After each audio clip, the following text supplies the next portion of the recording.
comme d'habitude, il nous faut trouver un secrétaire de séance. Donc, est-ce que tout le monde est favorable à ce que François, qui remplit très bien cette fonction, continue à la remplir pour ce soir? Oui, donc qui est pour? Merci beaucoup. Merci de votre confiance. Premier point, c'est l'approbation du compte rendu de notre précédente réunion. Est-ce que vous avez des questions, des remarques, des demandes de modification? Non. Donc, qui est pour l'approbation? Qui s'abstient? Qui est contre? Merci de cette unanimité pour l'approbation. Premier point. Martine, nous allons parler d'amende pour certaines occupations illégales du domaine public. Oui, bonsoir à tout le monde. On va vous proposer de fixer une amende administrative dont je vais vous expliquer les raisons. La commune est sollicitée par des administrés ou des personnes publiques au sujet de problèmes d'élagage de haies ou d'arbres de particuliers en bordure de voies et espaces publics. Et les contacts ou courriers pris ne permettent pas de respecter ce domaine public. C'est pourquoi on va vous proposer d'instaurer une amende administrative pour éviter que ces problèmes durent. Et c'est la loi du 27 décembre 2019 qui nous le permet, qui est la loi relative à l'engagement dans la vie locale et à la proximité de l'action publique. Et elle donne la possibilité au maire d'infliger à un auteur d'infraction une amende administrative d'un montant maximal de 500 €. On va vous proposer un peu moins, pour tout manquement à un arrêté municipal présentant un risque pour la sécurité des personnes ou ayant un caractère répétitif ou continu. Le champ d'application qu'on vous propose pour cette amende est relatif au domaine suivant: à l'élagage et à l'entretien des arbres ou des haies donnant sur la voie ou le domaine public, au blocage ou à l'entrave de la voie ou du domaine public en installant ou en y laissant sans autorisation tout matériel ou objet ou en y déversant des substances, l'occupation au moyen d'un mobilier à des fins commerciales de la voie ou du domaine public sans droit ni titre ou de manière non conforme au titre délivré. Enfin, le non-respect d'un arrêté de restriction horaire pour la vente d'alcool à emporter. Et donc la procédure serait de constater le manquement par un premier procès-verbal d'un officier ou d'un agent de police judiciaire. Ce manquement doit à la fois présenter un risque pour la sécurité des personnes et doit avoir un caractère répétitif ou continu. Il y aurait une première notification du maire par écrit au contrevenant pour lui reprocher les faits et en lui demandant de faire cesser le manquement, en lui donnant la possibilité de présenter des observations écrites ou orales dans un délai de 10 jours. Si, au bout de ce délai, rien n'était fait, et si le contrevenant n'a pas pris les mesures nécessaires, le maire peut, en deuxième mise en demeure, lui demander de se conformer à la réglementation dans un nouveau délai de 10 jours. À l'issue de ce second délai, donc de 10 jours, le maire peut alors, si vous en êtes d'accord, par une décision motivée qui indique les voies et délais de recours, donc le maire peut faire procéder d'office en lieu et place du contrevenant mis en demeure à l'exécution des mesures prescrites, et c'est là qu'aurait l'ouverture de la sanction, donc la notification de l'amende administrative qu'on va vous proposer à hauteur de 200 €.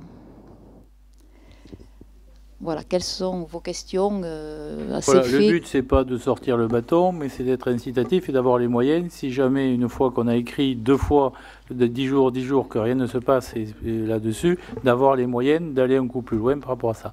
Alain, tu avais une question, ou Pascal? Je ne sais pas qui a levé le bras. Micro, parle au micro, parce qu'autrement on te perd. En dehors du fait que les haies sont pas taillées, j'attire l'attention parce que ça rend difficile le passage pour les gens en mobilité réduite notamment, qui sont plus bas que nous et qui souvent la haie déborde et donc ils ne peuvent pas passer sur le trottoir. Pour les poussettes aussi. Et donc c'est quelque chose qui est quand même dans le bien vivre de l'entreville. Exactement. Oui, ça va un peu dans le même sens. Moi, je m'interrogeais sur le fait qu'on dise qu'il faut à la fois présenter un risque pour la sécurité des personnes et avoir un caractère répétitif ou continu. Présenter un risque pour la sécurité des personnes, ça va être difficile à évaluer, à mon sens. Oui, il faut motiver la façon dont on est dessus. Et on s'aperçoit très souvent que des non taillés obligent à passer sur la chaussée et non pas sur là-dessus. Oui, voilà. Mais on commence avec les lagages, mais il y a d'autres motifs, oui. Je vois, et c'est voilà, je pense que je parle pour la paroisse des commerçants, par exemple. L'occupation au moyen d'un mobilier à des fins commerciales de la voie du domaine public sans droit ni titre, moi, il n'y a pas besoin de sécurité. Oui. Il y a simplement... il n'y a pas d'autorisation, il n'y a pas d'autorisation. Je ne vois pas pourquoi. Et il n'y a pas de problème de sécurité, souvent. Voilà. Oui et non, parce que généralement, s'ils se mettent sur un trottoir, et ça t'oblige à passer. Donc, on arrivera toujours à motiver les deux choses, quoi. Et les éléments, enfin, le point, c'est d'avoir les possibilités juridiques d'aller un coup plus loin, parce que pour le moment, on écrit et il ne se passe rien et on n'a pas les moyens de sanctionner. Mais une fois de plus, le but n'est pas de sortir le bâton, mais c'est d'abord de dire, bon, écoutez, vous avez 2 fois 10 jours pour régulariser là-dessus. D'avoir un outil donc, dans les cas où c'est gênant et ça continue. D'autres questions? D'autres remarques, questions? Oui, Jean-Louis, prends ton micro. Généralement, ils sont ouverts, les micros, hein, à moins que vous les éteigniez. Bon. Et le non-respect d'un arrêté de restriction horaire pour la vente d'alcool Oui, là aussi, on donne des horaires, on se met d'accord avec les associations, le comité des fêtes, etc. Et si jamais ce respect-là n'était pas tenu, de pouvoir là aussi sanctionner s'il y a un dépassement important du délai, quoi. C'est ça le point. Est-ce qu'il y a d'autres questions ? Donc, je vous propose de voter. Donc, qui est pour, qui s'abstient, qui est contre. Merci beaucoup. Jérôme, passation, convention de projet cher à Olivier. Bonjour à toutes et tous. Donc, passation d'une convention d'occupation temporaire constitutive de droit réel pour la création de cours de paddle au stade municipal avec la société Yes Paddle. Donc, par délibération du 12 juin 2025, le conseil municipal avait donné un accord de principe à la société Yes Paddle pour poursuivre des études afin de voir s'il était possible de créer 2 cours de paddle au stade municipal. Le principe, c'est que la commune mettrait à disposition un terrain de 550 mètres carrés par le biais d'une convention d'occupation temporaire constitutive de droit réel. La société qui va construire les paddles donc prendra en charge tous les coûts d'investissement et de fonctionnement et versera en plus une redevance annuelle à la commune. Donc on avait travaillé avec cette société pour un certain nombre d'accords. Donc la taille des terrains, bon, les terrains font 20 mètres sur 10, donc là il faut 22 mètres sur 25. Et avec des tarifs préférentiels pour les revélois, donc il reviendrait à 9 € la partie qui dure 1h30 pour les revélois et 12 € pour les non-revélois, avec des gratuités pour les scolaires et pour les services municipaux. En particulier, on peut imaginer des choses avec le centre social, notamment l'espace jeune. Et donc un partenariat aussi avec le club de tennis qui est tout à fait favorable à avoir des cours de paddle à proximité. Et avec un partenariat entre les deux, sachant que la possibilité de créer 2 cours de paddle est bien plus bénéfique pour le club de tennis puisque ça permet d'organiser des tournois de paddle. Si on n'a qu'un cours, on ne peut pas faire de tournoi. Si on en a 2, on peut faire des tournois. Voilà, le coût de l'opération, c'est 250 000 €, donc entièrement pris en charge par la société. La redevance, c'est 1 000 € par an, plus 5% du chiffre d'affaires qui est estimé à 100 000 €, donc 5 000 € par an, ce qui ferait 6 000 € par an, avec un bail d'une durée de 20 ans. Voilà. Alors, je ne sais pas si vous avez des questions à ce stade ou si vous préférez attendre la fin. Vous avez vu l'avis des domaines qui était joint aux éléments, bon, et qui trouve qu'on n'aurait pas trop mal négocié l'histoire. Sinon, donc, avant peut-être, donc, il faut redécouper une parcelle cadastrale afin de dégager la parcelle nécessaire à créer le terrain de paddle. Et c'est l'objet de la question de ce jour au conseil municipal. Olivier. Bonjour à tous. Comme tu disais, Laurent, c'est un sujet qui me tient à cœur. Alors j'ai une petite correction sur le tableau tel qu'il est présenté. C'est pas 32 la Canebière, c'est 32 voies Canebière. Donc l'adresse de l'entreprise n'est pas forcément la bonne. J'ai regardé des délibérations de conseils municipaux où on a les mêmes engagements qui ont été adoptés. Hein, c'est pas... Mais 10%. Tout bon. Je te renvoie au rapport de la Cour de... Enfin, de France Domaine qui nous dit, qui trouve que ce projet est très favorable, et c'est écrit en gras dans le rapport, à la commune. Je prends l'exemple de Saint-Juéry, qui est en bordure d'Albi. Ils ont 10% du... Voilà. Ensuite, je suis toujours très circonspect sur cette affaire-là. C'est une société qui n'a pas de capital social. Ouais, mais ça, qui a un dirigeant qui gère 7 entreprises immobilières diverses et variées en SCI. Et je me méfie toujours un petit peu de ce genre de choses, sachant que les sociétés qui ont été choisies, Lauralu, il y a 2 Lauralu, il y en a un qui fait le matériel, où on achète le matériel, et un autre qui fait que de la location de matériel. Non, mais là, c'est... Donc, quand je vois le déroulé, j'ai l'impression qu'on est le conseil d'administration de cette société, donc ça me fait un peu bizarre. Je n'ai pas compris là, ton dernier point. Ben, on est un peu comme un conseil d'administration. Il y a une tarification, il y a tout un tas de choses. Et comment ça sera respecté, comment ça sera contrôlé? Ah ben, c'est réglementairement, les gens qui vont payer les 9 euros, s'ils ne payent pas 9 euros, on va le savoir très vite, pour prendre l'exemple du tarif. Le chiffre d'affaires, on l'aura déclaré, et puis on avance. Mais c'est comme tout contrat avec des redevances fondées sur un chiffre d'affaires. Donc il y aura des attestations de commissaire aux comptes, etc. C'est aussi une société qui n'a pas de salariés particuliers. Ils déclarent un salarié pour l'entretien sur l'ensemble de leurs entreprises. J'espère que ce ne sera pas non plus un surcoût d'entretien dans le sens humain pour le club de tennis. Ils ne vont pas se retrouver un petit peu les laquais du paddle.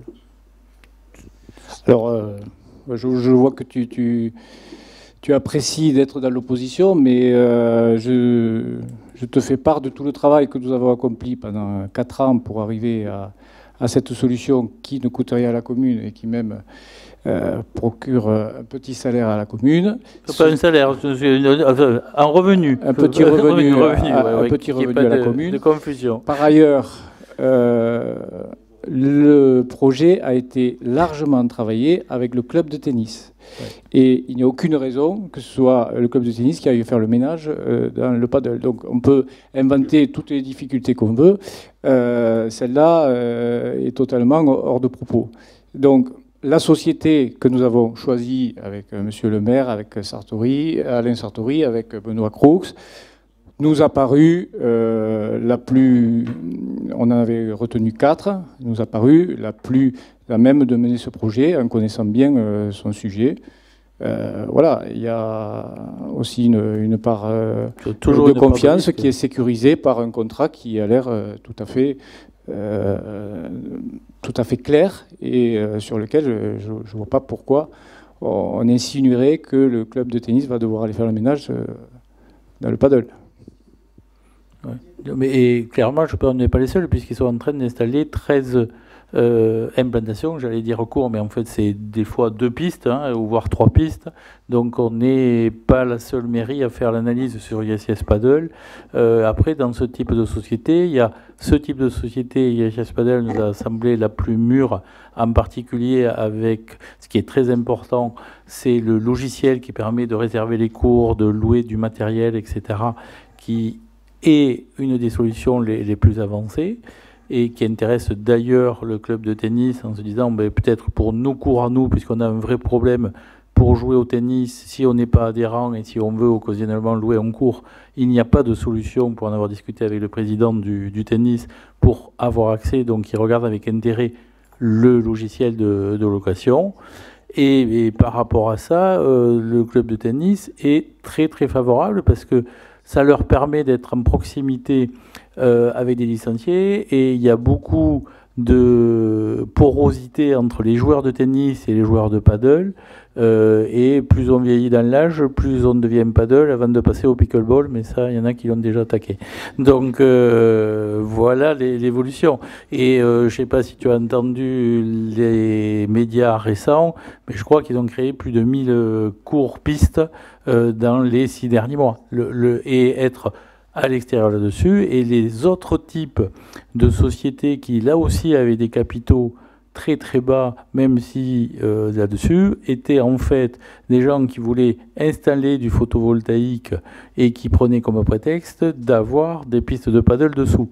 Donc, et qui, en termes d'animation en particulier par rapport au club de tennis, étaient beaucoup plus éloignés des préoccupations des gens du tennis que ce que nous semble être ISS Paddle.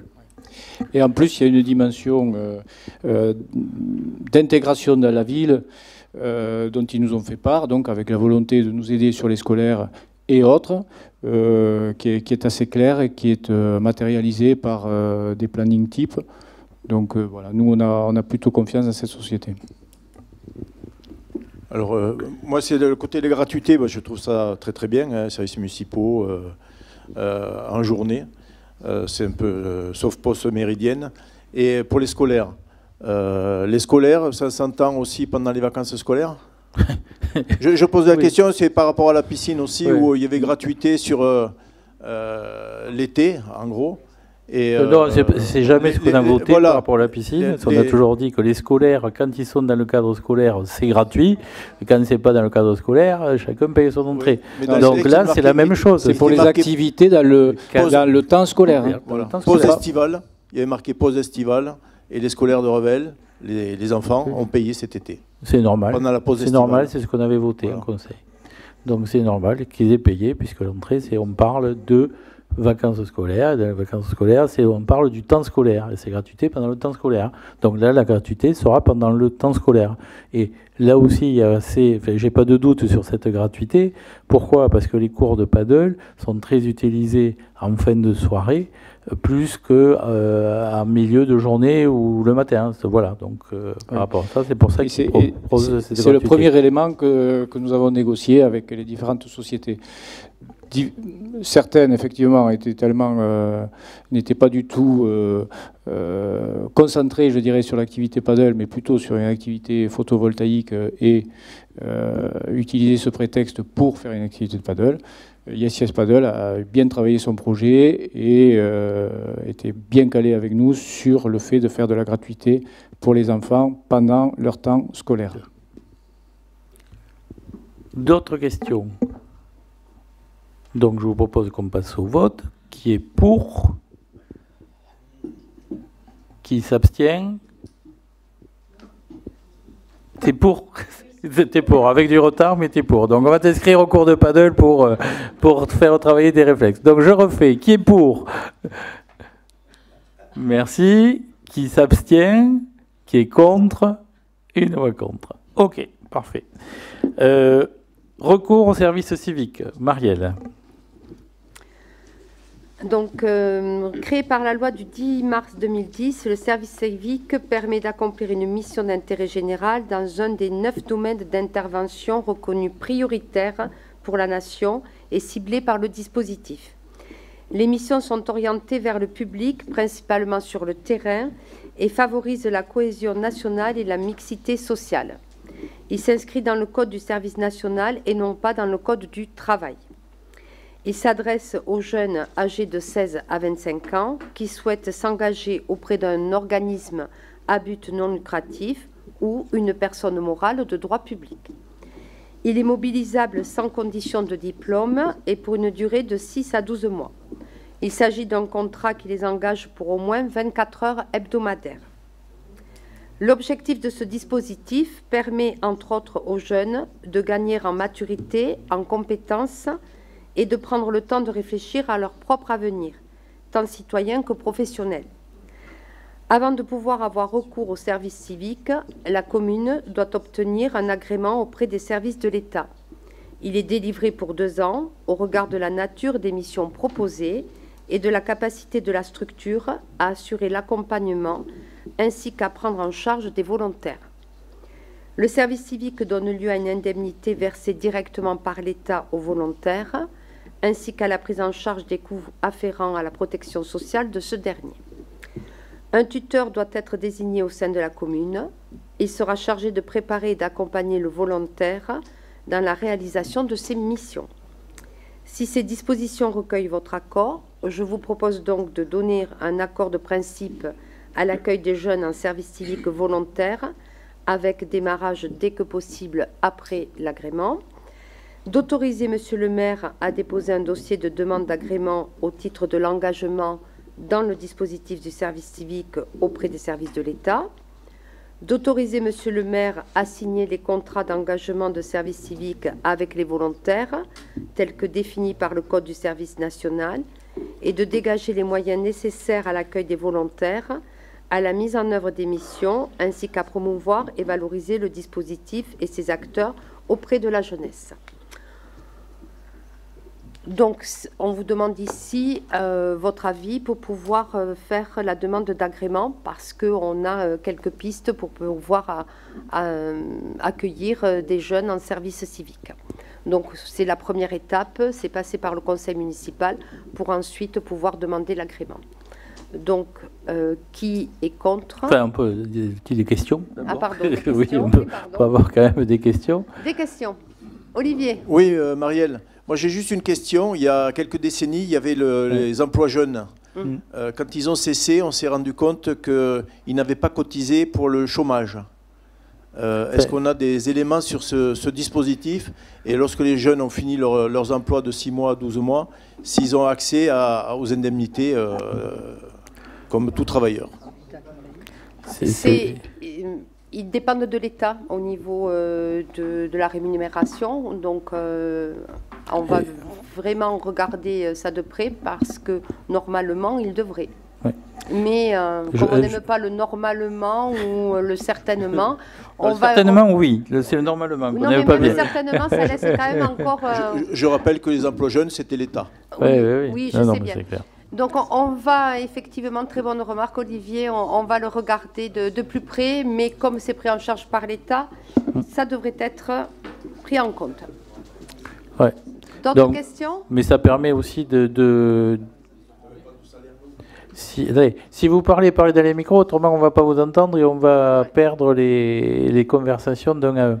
Donc je pense que c'est aussi, le sentiment c'est qu'il faut y aller pour permettre aussi à des jeunes d'avoir un premier accès sur des choses qui peuvent être un peu plus difficiles, quoi.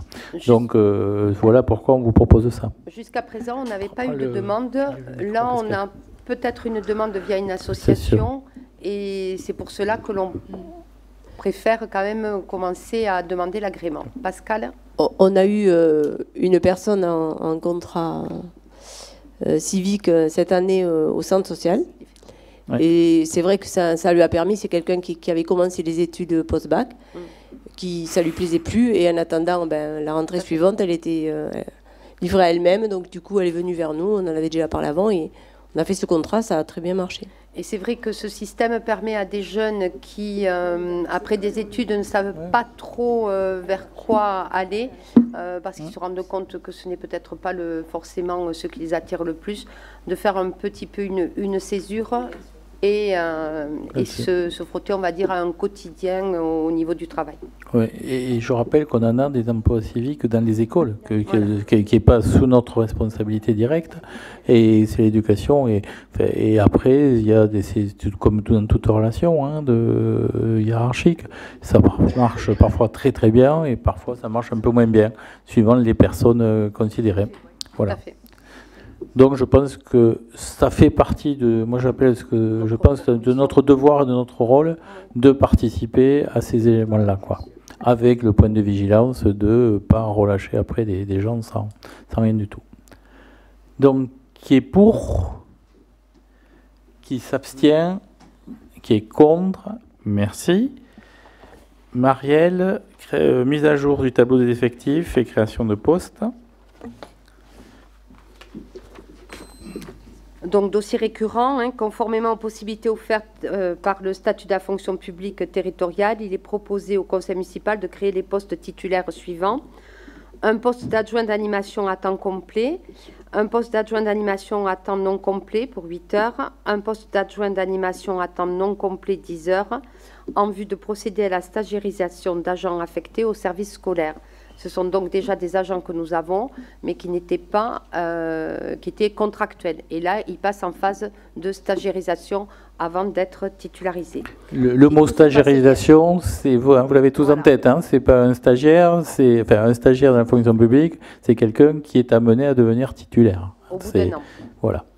Ensuite, 2 postes d'adjoint technique à temps complet au service technique, un poste d'adjoint administratif principal première classe à temps complet, un poste de technicien principal deuxième classe à temps complet. Là, c'est afin de procéder aux avancements de grade. Donc, ce sont des agents que nous avons et qui avancent en grade. Et ensuite, un poste de médecin territorial hors classe à temps non complet, 24 heures, en vue de renforcer le centre municipal de santé. Si ces dispositions... À temps complet, hein. Qu'est-ce que j'ai dit? Non complet. Non complet, 24 heures. Oui, alors c'est pas la même chose dans les DILIB de le dossier que vous avez eu, j'entends ça.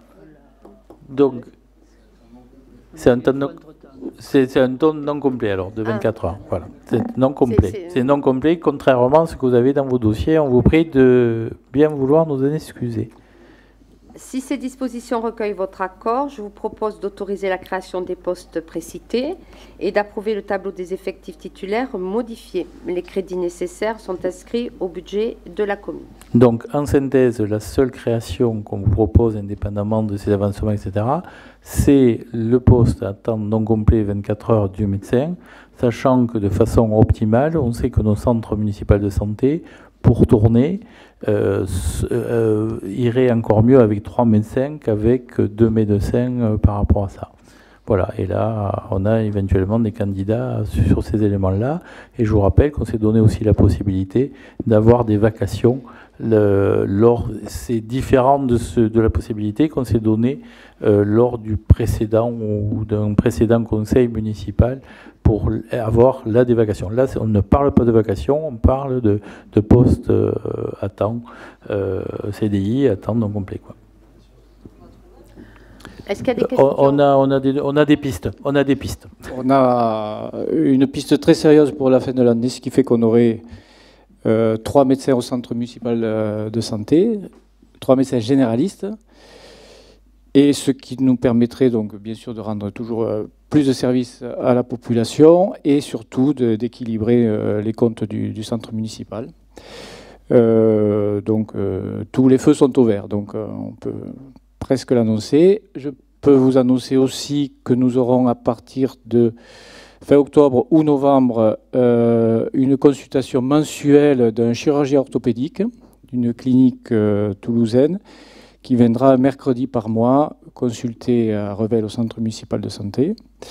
Et ensuite, on a aussi une bonne perspective à venir puisqu'on a une médecin de la ville qui va cesser ses activités dans l'année, mais j'ai pu les mettre en relation avec une successeur. Et donc, voilà, on va pouvoir remplacer les prochains retraités de la ville. Donc, voilà, plutôt des bonnes nouvelles.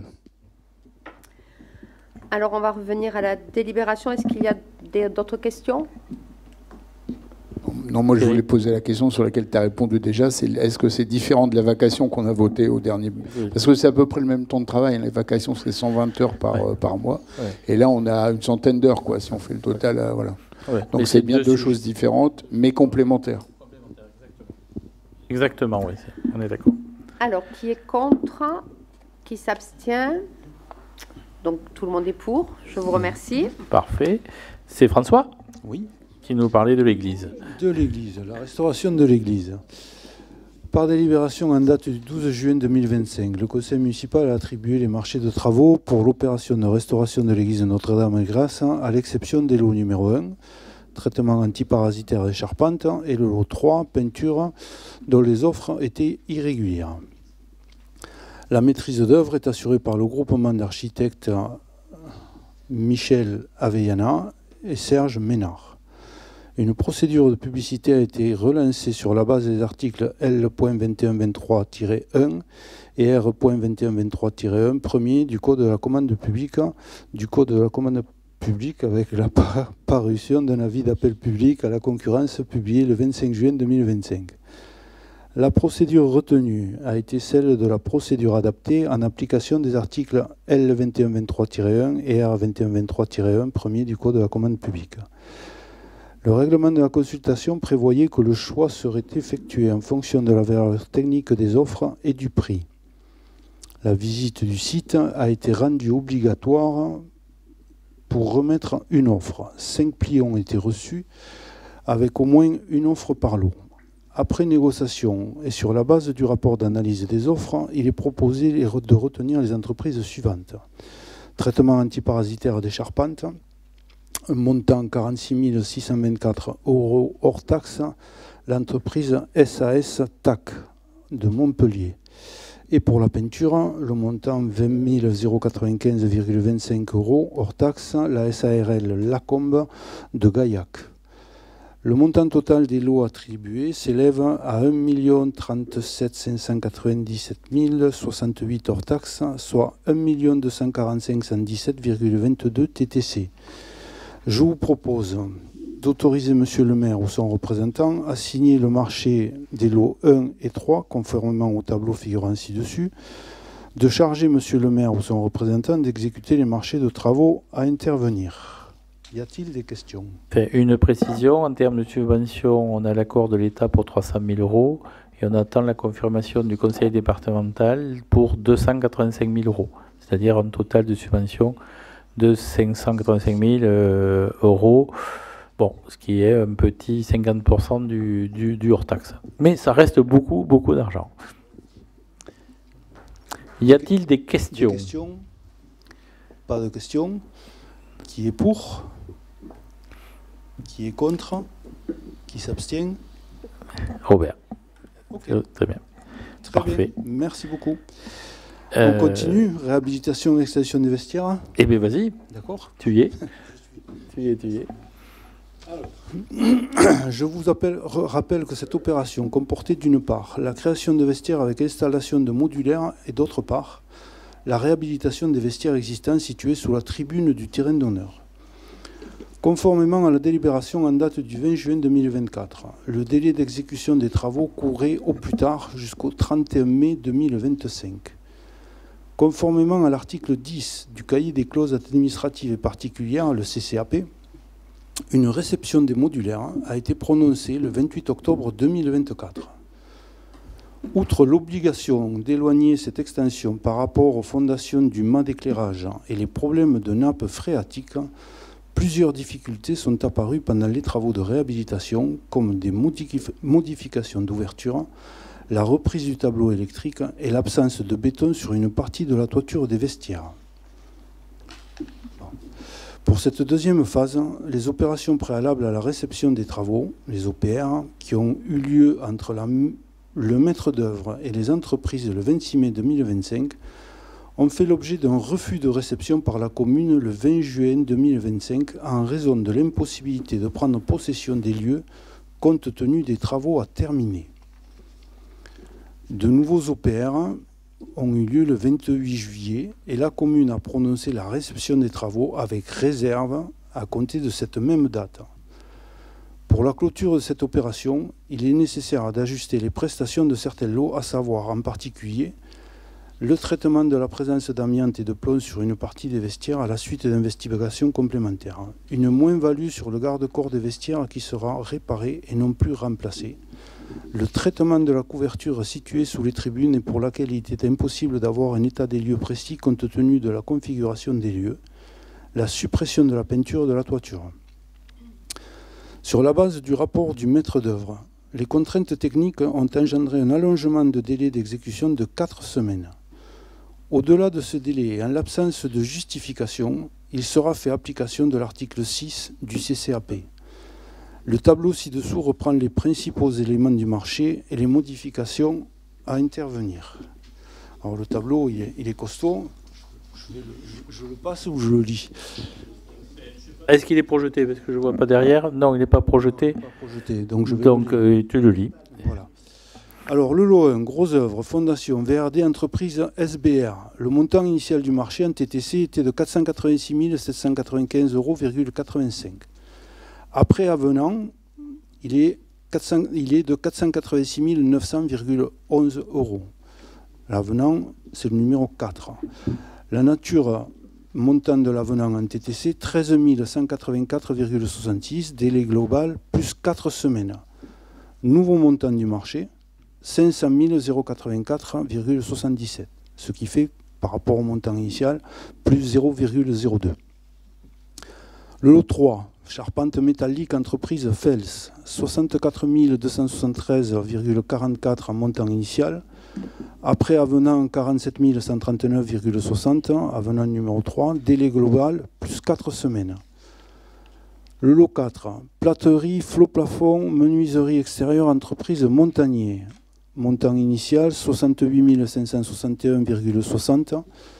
Montant du marché après avenant, 96 240,47.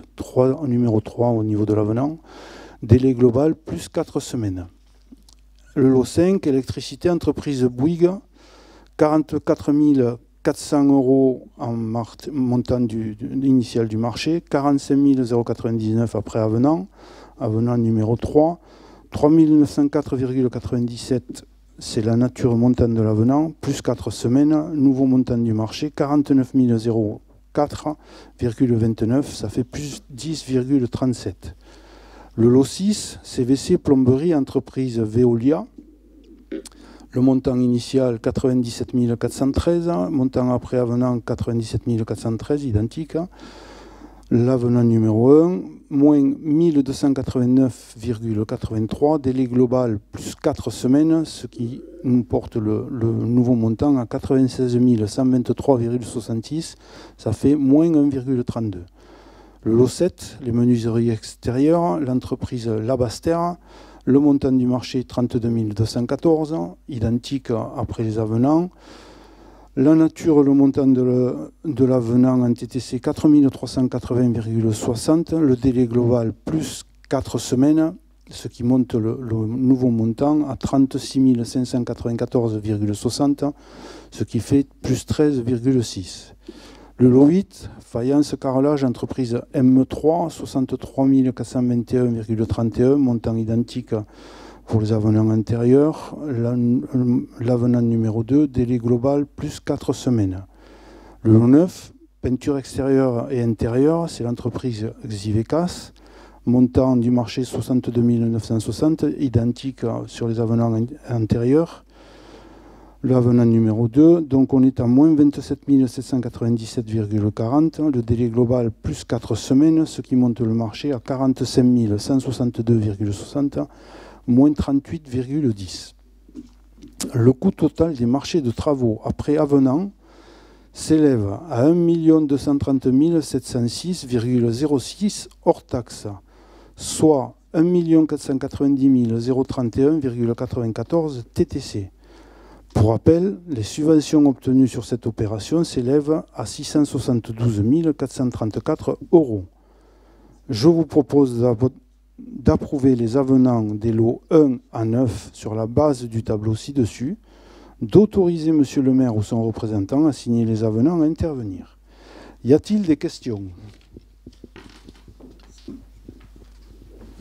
Oui, j'ai simplement une petite question, mais je pense qu'on est resté sur les sommes initiales quand on a démarré le projet sur les vestiaires. On est dans les mêmes dimensions, parce qu'on parle après avenant, mais avant les avenants, je crois qu'on était dans ces sommes-là. Oui, c'était à peu près ça. Bon, et le premier chiffre, c'est pas 0,02%, mais c'est 2%. Hein, ça m'étonne qu'Olivier n'ait pas réagi.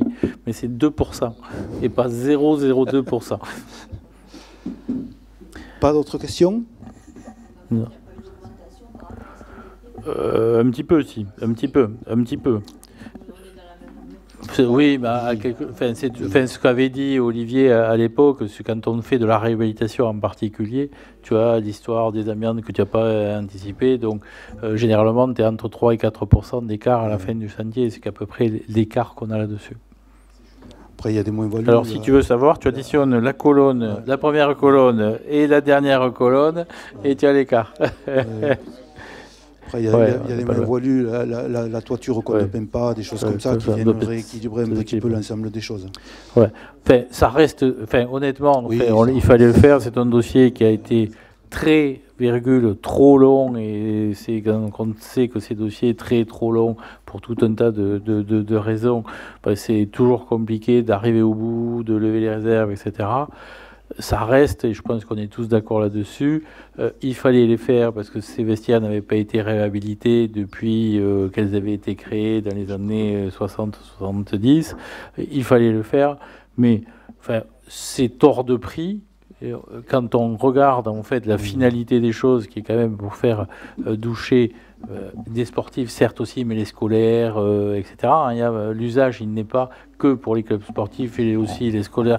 Non, ils ne se douchent pas, mais ils y vont se changer quand même, Marielle, et ils y vont toute la semaine. Donc, oui, c'est...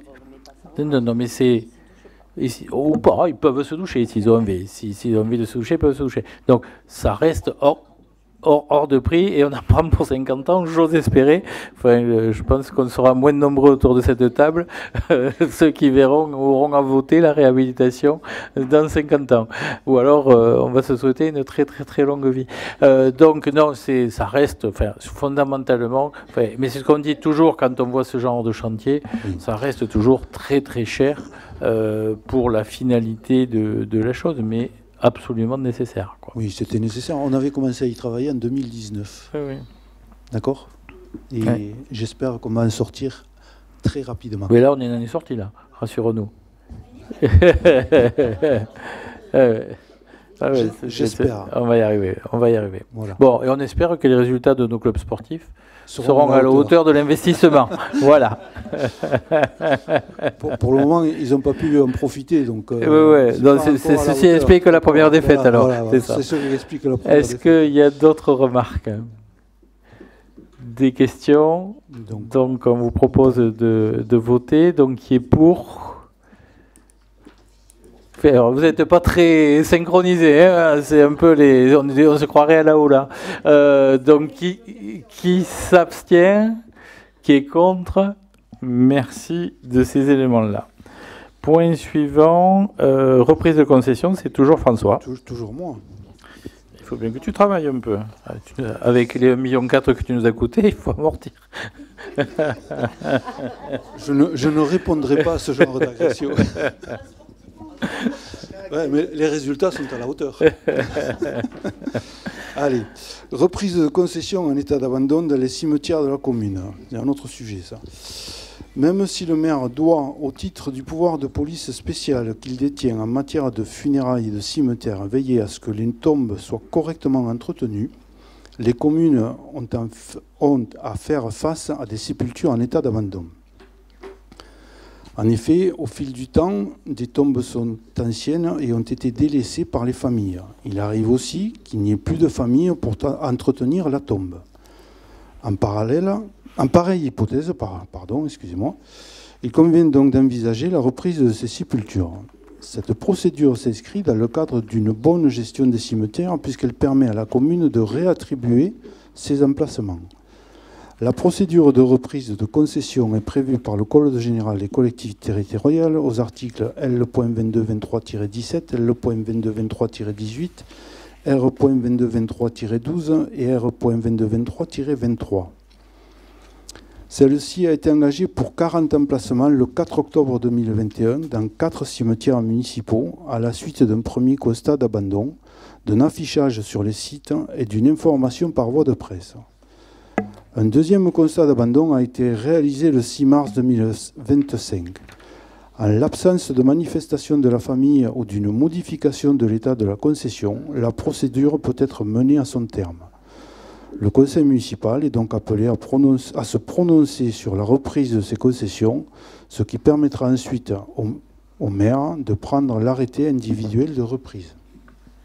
Y a-t-il des questions? Oui, on vous fait grave, vous l'avez dans le dossier de la liste des concessions, hein, pour pas... Oui. Voilà. Oui, Olivier. Oui, c'est toujours le même. Hein. J'ai une question qui est relativement simple. Dans les concessions qui sont en abandon, on se rend compte aussi qu'il y a des anciens combattants, des gens qui ont servi la France, qui sont morts pour la France, avec des tombes notamment de poilus de la guerre 14-18. Et on avait évoqué ce sujet avec Christelle lors d'un passage au carré militaire, de savoir si des tombes unitaires, parce que quand il y a toute une famille, c'est pas forcément facile, si on pouvait faire un ossuaire ou un recueillement pour ces soldats et ces braves soldats qui se sont battus pour nous et notre liberté. La réponse est oui, il y aura un ossuaire pour ces personnes-là. Oui, et on a choisi au milieu, je pense, on était en phase de choisir, tu me dis Christelle si ça a été choisi ou pas. Prends le micro.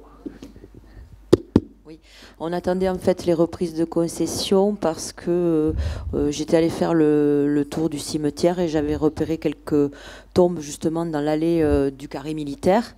Et une tombe ancienne aurait été bien pour mettre tous ces militaires, tous ces hommes qui ont donné leur vie pour nous, voilà, pas très loin du carré militaire et dans une tombe ancienne.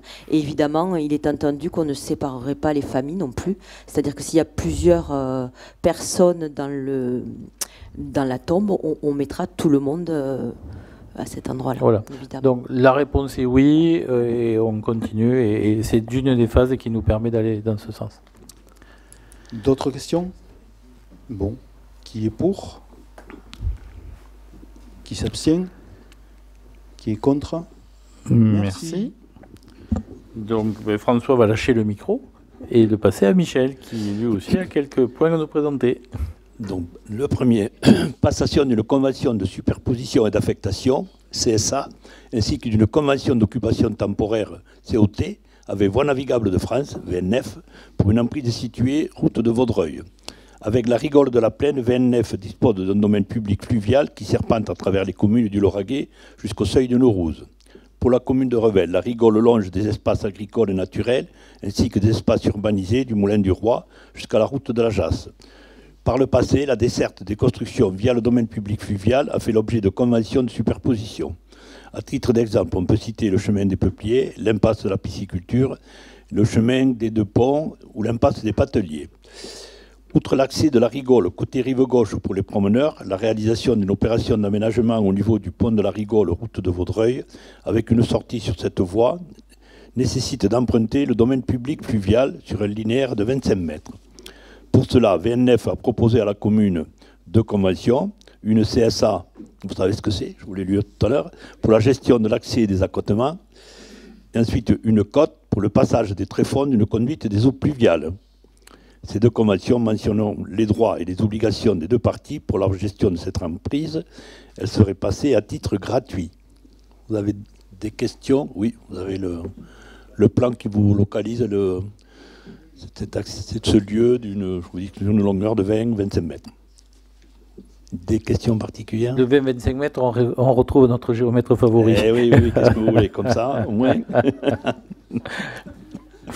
Environ. Tout dépend à partir d'où on commence. Environ. Est-ce que vous avez des questions sur cette convention? Donc je vous propose de passer au vote. Qui est pour? Qui s'abstient? Qui est contre? Merci. Michel. Rétrocession à la commune. Je continue avec la rétrocession à la commune et le classement dans le domaine public du lotissement Les Demeures du Lauragais. Demeures du Lauragais, c'est aux abords de Vore. Vous l'avez là-dessus, vous voyez tout aussi. Donc la commune a été sollicitée par l'opérateur immobilier social Altea pour la rétrocession et le transfert dans le domaine public des voiries et réseaux divers, VRD, du lotissement Les Demeures du Lauragais, dont l'accès s'effectue par le chemin de l'Albarel, l'impasse de la Petite Ponce et la route de Vore. Cette demande porte sur les parcelles cadastrées, section ZV, 534, 39, 541, 543, 544, 548, 551, 553, 56, 558, 560, 564, 567 et 568 pour les NOU, les espaces verts, les locaux à déchets et les transformateurs électriques. Puis les parcelles cadastrées, section ZV 535, 536, 538, 550, 552, 554 et 562 pour la voirie. Des travaux de remise en état ont été demandés par la commune et vont être réalisés dans le courant des mois de septembre et octobre. L'emprise de la rue Clé des Champs, rue des Fenaisons et rue des Prés de la Ponte possède les caractéristiques techniques nécessaires pour être intégrée au domaine public communal. Il s'agit de la voie, de ses accotements, du réseau pluvial et de l'éclairage public, étant entendu que le réseau d'eau potable et des eaux usées sera pris en charge par Réseau 31. Le classement de ces rues, déjà ouvertes à la circulation publique, ne portant pas atteinte aux fonctions de desserte ou de circulation qu'elles assurent, est dispensé d'enquête publique en application de l'article L141.3 du Code de la voirie routière.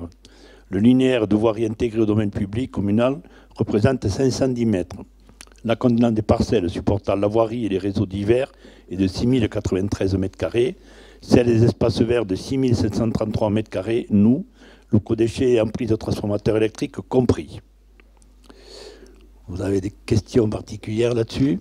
Oui, moi je voudrais porter une précision. On a profité de cette discussion dans la reprise pour demander à ce qu'il y ait la création d'une piste cyclable qui soit faite, bien évidemment, à la charge le bailleur social, pardon, je cherchais mon mot, du bailleur social qui, avant de nous le concéder, fasse ce qui est déjà un chemin qui est utilisé par beaucoup de personnes, puisqu'il est tracé, entre guillemets, il n'y a plus de verdure, piéton cycliste, que ce soit un chemin là-dessus, et qui soit pris en charge par le bailleur social avant la rétrocession, ce qui nous permettra de prolonger la piste cyclable qui existe déjà partant de l'Orée-de-Vore et qui passe à travers une partie de ce lotissement pour permettre de rejoindre le Vore. Voilà, dessus.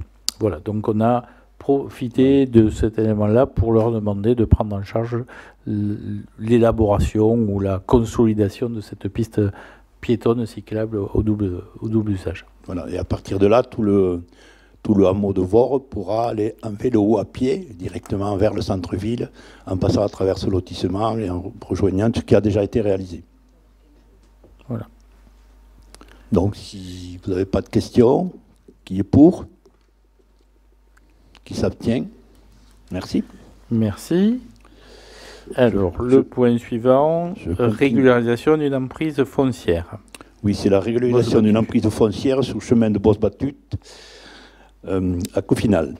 La parcelle cadastrée A246, située chemin de Bosse-Battut, appartient à M. Paul Banquet, Romain Banquet et Jean-Marie Banquet.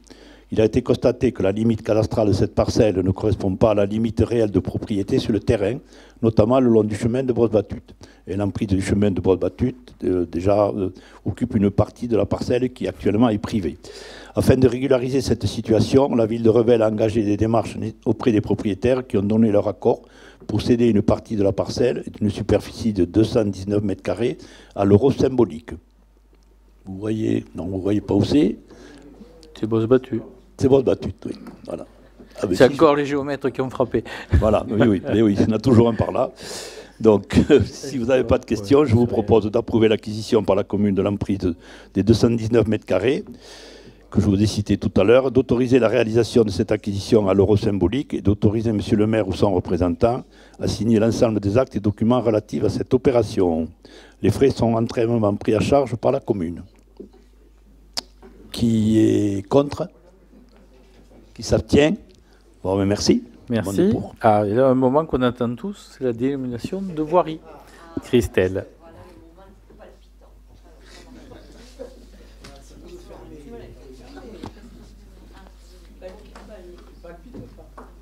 Vous m'entendez? Oui. Donc, dans un souci de clarté dans la numérotation et pour faciliter l'intervention des services publics, notamment des pompiers, il est nécessaire de procéder à la modification de certaines dénominations de voies existantes, ainsi qu'à la dénomination de nouvelles voies créées dans le cadre de récents aménagements urbains. Les noms proposés ont été choisis de manière à assurer une cohérence toponymique sur l'ensemble de la commune, tout en permettant aux habitants de s'approprier facilement ces nouvelles appellations. Conformément à l'article L. 2121-29 du Code général des collectivités territoriales, il revient au conseil municipal de se prononcer sur la dénomination des voies communales.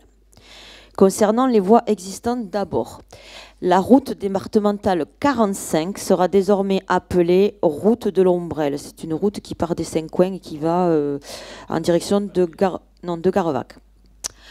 La route départementale 79 portera le nom de route de Pulloran. C'est la route qui part des Cinq-Coins et qui va à Pulloran.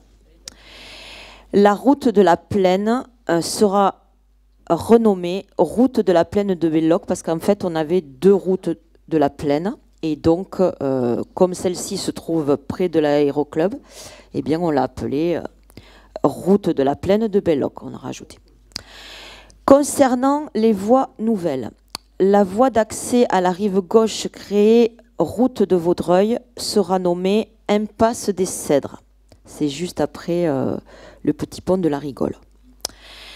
La voie du lotissement créée chemin de la Poterie prendra le nom boucle Ferriol, puisqu'elle se situe tout près du cimetière. Donc, je vous propose d'approuver cette dénomination de ces voies anciennes ou nouvelles. On suppose qu'il faisait chaud pour la route de l'Ombrelle quand vous avez décidé de prendre ce nom. C'est parce qu'il y a un lieu dit de l'Ombrelle qui est juste à proximité. D'accord. Mais il faisait chaud aussi. Hein. Il faisait chaud aussi, donc on croyait que c'était ça. Est-ce que vous avez des remarques ou des questions là-dessus? Donc on procède au vote. Qui est contre? Qui s'abstient? Donc tout le monde est pour. Et merci du travail, parce que c'est toujours, on en sourit, mais c'est toujours compliqué de donner des noms et là-dessus. Le point suivant, c'est pour moi, désignation des membres du bureau de l'affaire de Revel. Conformément à l'article 10 des statuts qui régissent l'AFR, c'est l'association foncière de remembrement, pour pas parler d'acronyme, le président a saisi la commune en vue du renouvellement des membres du bureau. Outre le maire ou son représentant, qui est, je le rappelle, Michel, et le délégué du directeur départemental des territoires, le bureau comprend 14 membres, dont 7 propriétaires désignés par la Chambre d'agriculture et 7 propriétaires désignés par le conseil municipal.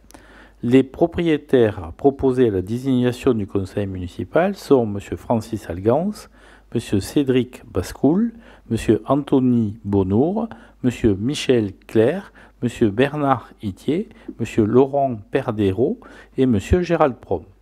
Donc je vous propose la nomination de ces personnes qui sont bien évidemment volontaires, comme l'est François en chaque début de conseil municipal, pour faire partie de cette association foncière de remembrement. Y a-t-il des questions? Donc on va procéder au vote. Qui est pour? Qui s'abstient? Merci pour eux et à eux. Pour eux et à eux. Point suivant, c'est le rapport sur la SEM Forum d'entreprise d'activité de l'année 2024. Alors vous avez tous en tête le fonctionnement de la SEM Forum, dont les actionnaires sont, pour le côté public, qui détient plus de 50% de ce capital, la ville de Revel, pour un tiers de ces 50% pour nos collègues de Sor-et-Agoutte, de l'Interco de Sor-et-Agoutte, et un tiers pour la communauté de communes aux sources du canal du Midi. Et les 49% sont détenus par des capitaux privés, dont le principal actionnaire, au milieu de cela, c'est la Banque des Territoires, et tous ces capitaux, entre guillemets, dits privés, étaient à la création lors de l'établissement de la SEM Forum. Donc l'activité, je me dois de vous présenter le rapport de l'activité, donc je ne vais pas rentrer dans le détail, vous l'avez, j'ai juste sorti 2-3 éléments. Il y a en fait une activité qui est compliquée, on voit bien on a vu 11 porteurs de projets, et sur ces 11, on en a concrétisé un pour beaucoup de choses. Donc on a eu une nouvelle entreprise qui est rentrée en pépinière. Vous savez qu'il y a 2 éléments, la pépinière et l'hôtel d'entreprise. Donc une qui est rentrée dans la pépinière et une qui a intégré l'hôtel d'entreprise. En termes de pépinière, il y a donc 5 entreprises dans cette pépinière qui représentent quand même 20 équivalents emplois à plein temps. Et sur le total des 18 entreprises du forum, donc y compris ces 5, on est à 38 emplois, ce qui est quand même non négligeable et qui permet de leur donner une solution de foncier, d'activité et d'accompagnement. L'autre point qui est important, c'est le taux d'occupation des locaux, qui est à peu près stable entre le 1er janvier 2024 et le 31 décembre, puisqu'il passe de 70% à 68%, avec la même répartition entre les ateliers qui sont occupés à peu près à 2/3 de leur capacité et par rapport à ça. Je l'ai dit, on a reçu 11 porteurs de projets et un seul intégré, donc on voit beaucoup de gens et on en intègre assez peu. Et un point élément aussi de l'activité, parce qu'on en a eu à parler, c'est la gestion pour les 4 communautés de communes que sont Castres, Mazamet, Sort et Agout, Castelnaudary, Lauragais et nous-mêmes, la gestion de territoires d'industrie, avec en particulier des points importants sur l'économie circulaire et la réutilisation des déchets des uns par rapport aux besoins de matières premières des autres, qui a été un des éléments importants de ce territoire d'industrie. Voilà les éléments d'activité. Je vous renvoie au rapport si vous est à vos dispositions pour répondre à votre question. Mais on sent quand même qu'il y a de moins en moins de porteurs de projets. Déjà en 2024, on sentait ça. Et 2025, c'est la même tendance. Hein. Bon, n'oublions pas quand même que grâce à cette SEM Forum, on a accueilli beaucoup d'entreprises et il y a sur notre zone d'activité économique 265 emplois toujours existants qui sont passés par la SEM Forum, c'est-à-dire qu'elle a rempli tout son rôle et on a un taux de permanence et d'existence des sociétés après 5 ans qui est voisin de 90%. Donc c'est-à-dire que ça joue son rôle, même si en termes d'activité, on sent bien les difficultés économiques que vous entendez tous les matins comme moi en écoutant la radio ou en lisant les journaux. Voilà. Est-ce que vous avez des questions sur ce rapport ? Donc je vous demande de prendre acte, c'est ça la formule, donc de prendre acte de ce rapport. Merci à vous. Et François va nous en faire 2 ou 3. 3. Le premier, c'est le rapport annuel du délégataire au service public de distribution du gaz naturel. Donc l'entreprise GRDF est délégataire du service de distribution du gaz naturel sur la commune depuis le 1er mars 2018 pour une durée de 30 ans. Les dispositions de l'article L.1411-3 du Code général des collectivités territoriales stipulent que dès communication à la commune par le délégataire du rapport retraçant les opérations afférentes à une délégation de service public, son examen est mis à l'ordre du jour du prochain conseil municipal qui en prend acte. Ce rapport est tenu à votre disposition auprès de la direction générale. Je vous propose donc d'en prendre acte.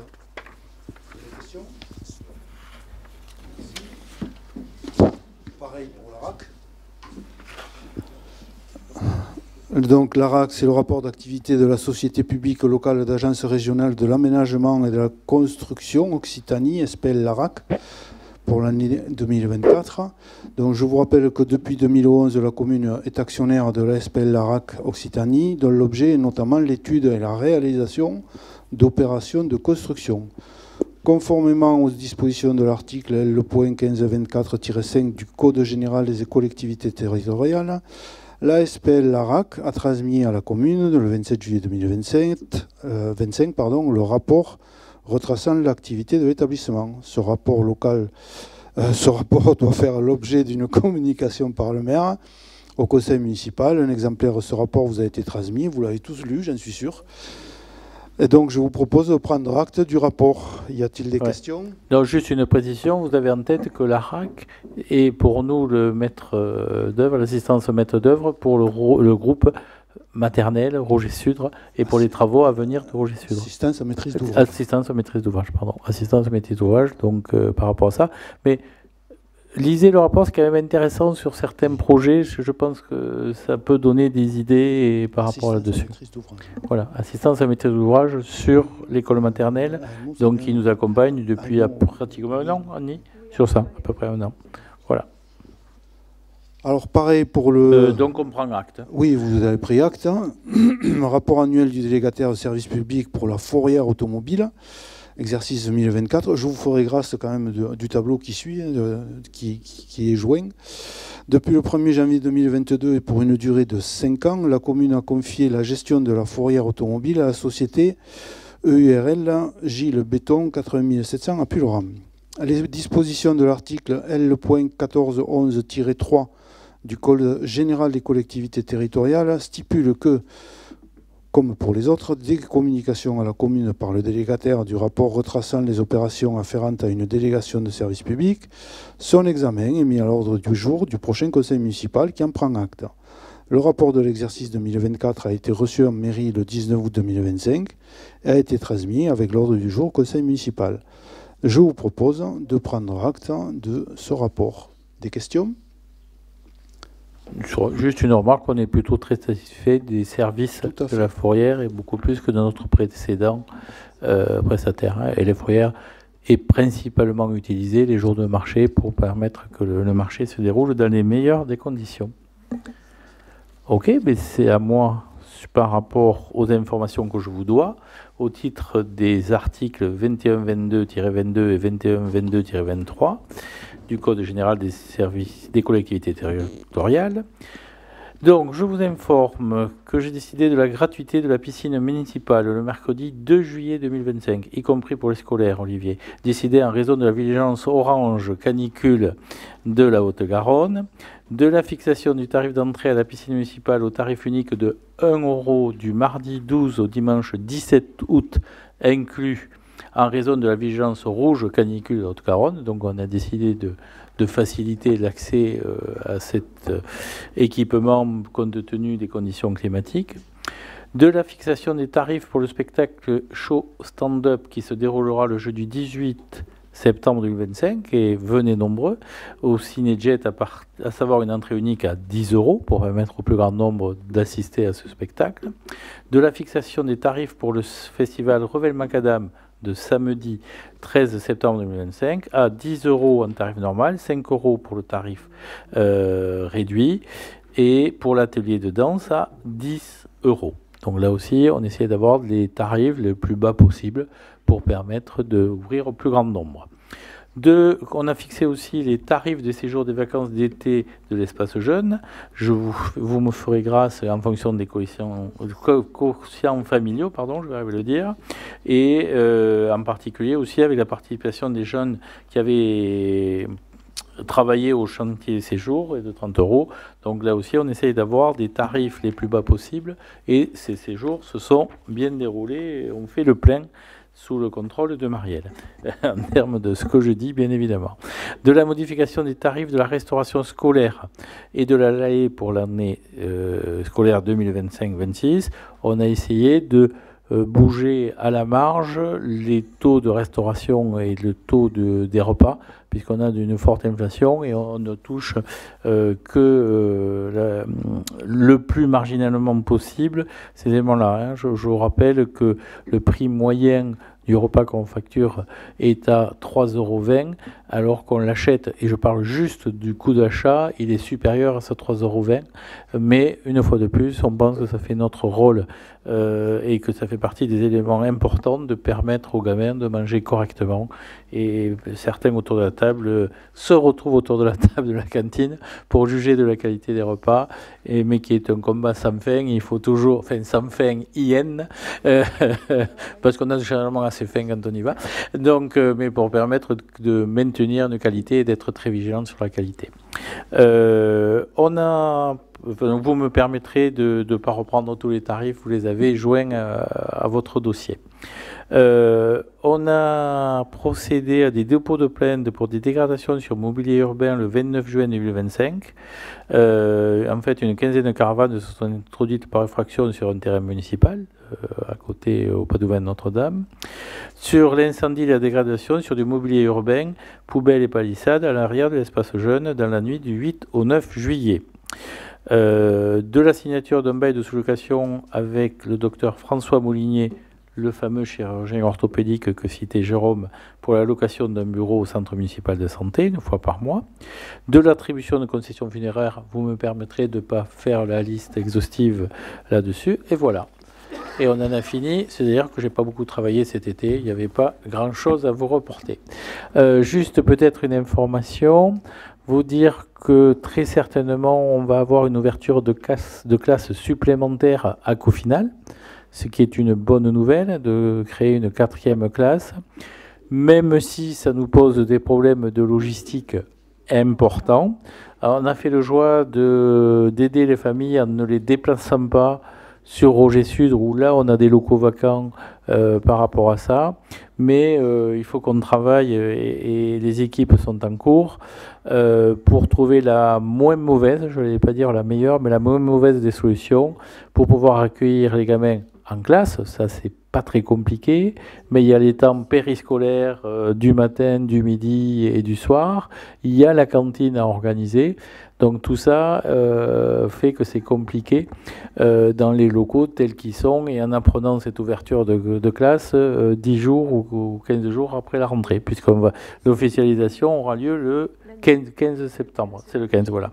Donc on essaye d'accompagner au mieux ces éléments-là et de trouver, une fois de plus, et alors là, dans l'urgence, on a trouvé une solution et on travaille sur un plus long terme, entre guillemets, pour essayer de ne pas avoir trop de difficultés par rapport aux enfants, c'est une chose, c'est la priorité, et par rapport au personnel, pour éviter des manutentions de j'installe, je désinstalle, j'installe, je désinstalle, je nettoie, je reprends dans un temps limité, en particulier entre la cantine et les ALAE et les éléments.